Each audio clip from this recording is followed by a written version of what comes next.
छत्तीसगढ़ के ये माटी महान महान रे, छत्तीसगढ़ के ये माटी महान, छत्तीसगढ़ के ये माटी महान महान का, छत्तीसगढ़ के ये माटी महान।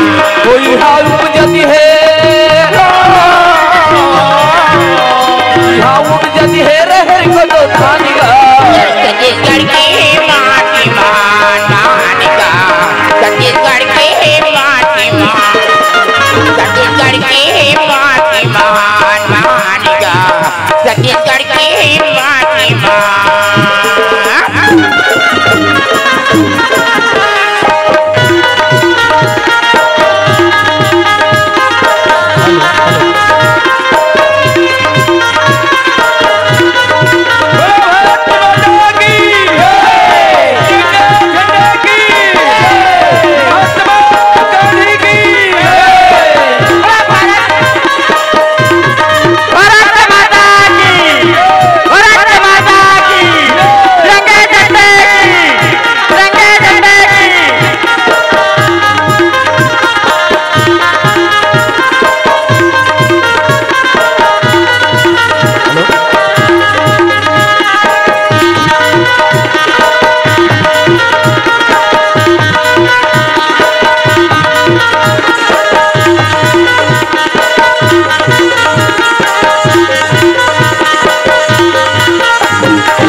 पर बसे हैं, बारूद की ढेरों पर बसे हैं, समुंदर पे सफर करते हैं। हम जानते हैं रास्ते में हमारा मौत है, पर भी वहीं से हैं, पर भी वहीं से गुजरा करते हैं। और कसम है इस धरती माँ की,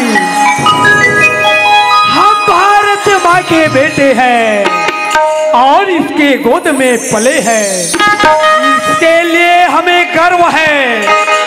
हम आजादी बर्बाद होने नहीं देंगे। हम गिर जाएंगे किंतु गिरने न देंगे देश के निशान को।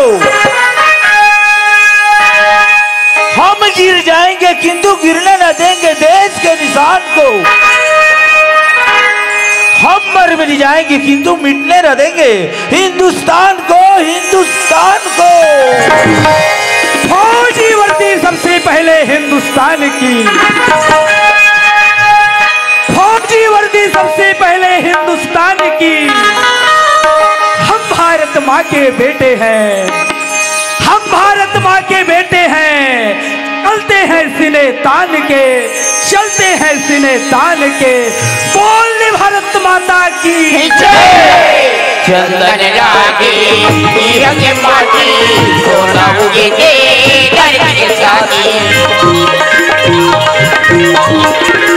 चंदन लागे हीरा के माटी, सोना उगे के डर के साथी। तू हर लइकाया, तू हर लइकाया कह हमर महतारी हो। छत्तीसगढ़ के माटी महान का, छत्तीसगढ़ के माटी छत्तीसगढ़ के माटी महान का, छत्तीसगढ़ के माटी महान। कोई हम जरी है,